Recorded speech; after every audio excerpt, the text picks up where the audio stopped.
avec nous sur Radio J, comme chaque matin, dans quelques instants, l'invité de Christophe Barbier, c'est David Amiel, député vice-président du groupe Renaissance. Bonjour messieurs. Bonjour Ilana. Et merci d'être avec nous, mais sans plus tarder, Nina Azoulay est avec nous. Bonjour Nina. Oui, bonjour. Bonjour à tous.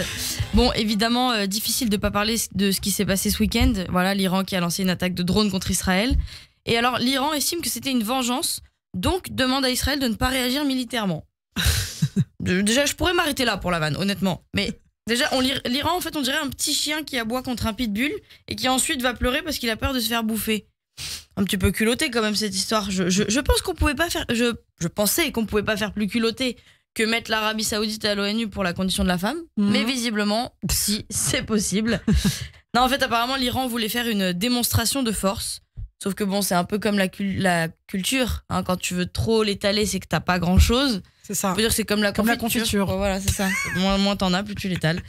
Ils ont pas compris que pour Israël, c'était une petite partie de ping-pong, quoi. Un petit 11-0, et puis merci, au revoir. Non, après, voilà, cette situation, ça commence à être vraiment long pour la communauté. Hein, ça nous atteint tous. Je me rends compte que tout le monde est mal, notamment grâce à un indicateur. J'ai beaucoup moins de mariages cette année. Oui, mais ça non, mais c'est vrai, c'est vrai. Ouais. Normalement, entre avril et septembre, j'ai genre 30 mariages, 20 EVJF, 12 fêtes de fiançailles et 10 baby showers. Normalement, entre avril et septembre, je suis obligée de prendre une année sabbatique et un emprunt bancaire, vu le temps et l'argent que ça prend, on est d'accord. Oui, c'est vrai. Vous avez un peu pareil ou pas? C'est vrai, moi, cette année, j'ai pas de mariage, c'est vrai. Ah bah voilà, vous voyez? Bel indicateur ou pas? Non, mais là, cette année, c'est beaucoup plus calme. Moi, j'ai que 15 mariages et 10 EVJF, je suis un petit peu inquiète d'ailleurs. Ou peut-être, je me suis dit peut-être que les meufs ont moins envie de se marier. Parce qu'elles ont réalisé qu'elles ont beau se mettre en bombe le jour de leur mariage, être au max du max de leur beauté, maquillées, coiffées, tenues sélectionnées au millimètre près, et ben il y aura toujours une petite feugette pour dire « j'aime pas sa robe ». Toujours. Non mais on en connaît tous une. C'est horrible, mais pourquoi on est comme ça, l'humain? C'est infernal. Surtout entre filles. Alors heureusement qu'il y a des meufs un peu sympas qui sont pas jalouses. Par exemple, au dernier mariage que j'ai fait, il y a une meuf qui était sympa, elle était fan du look de la mariée. Genre toute la soirée, elle a dit « je veux le même, je veux le même ». Bon, un mois plus tard, on a appris qu'elle était partie avec le marié. Malheureusement. Ou alors peut-être que s'il y a moins de mariages, c'est parce que toutes les nuits à Paris, il y a un mec qui retire les cadenas du pont des Arts. Vous savez, les cadenas sur lesquels les amoureux inscrivent leurs initiales. Ouais. Ils accrochent le cadenas sur le pont des Arts pour sceller leur amour.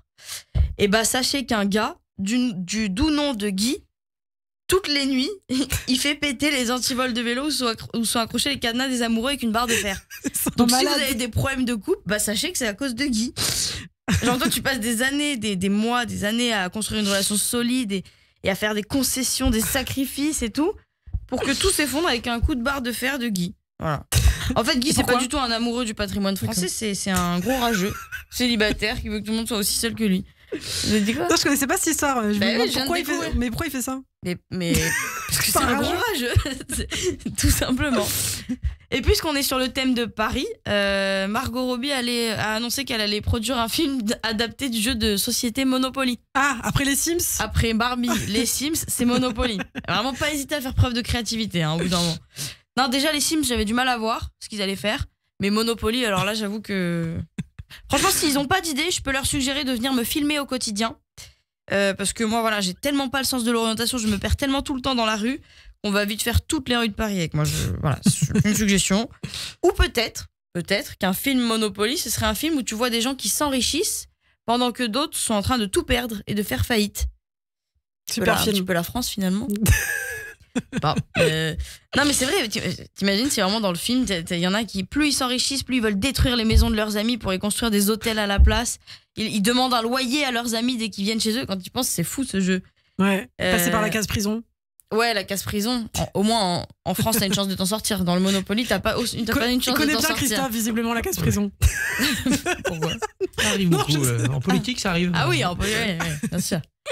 Non mais voilà, bon, moi j'ai un peu des traumatismes de parties de Monopoly qui durent 2 heures et où je perds tout petit à petit jusqu'à ne plus avoir un centime, dépouillé par mes propres amis, hein. J'ai perdu plus d'un ami avec des parties de Monopoly. Voilà, après quand on y pense, un film sur des gens qui s'enrichissent, c'est un documentaire sur la France. Nous, la différence par rapport à la prison, les parcs gratuits, tu gagnes pas de l'argent, mais t'as des rats et des SDF bourrés la nuit. J'ai raté la phrase, c'est dommage. C'est très dommage. Bon, je dois vous laisser parce que j'ai une revanche à prendre au Monopoly. D'accord, très bien. On fera une partie de Monopoly avec Christophe Barbier. Voilà, je pense qu'il gagnera. Merci beaucoup Nina Azoulay. Tout de suite, l'invité de Christophe, justement, c'est David Amiel, député, vice-président du groupe Renaissance. Les grands débats communs.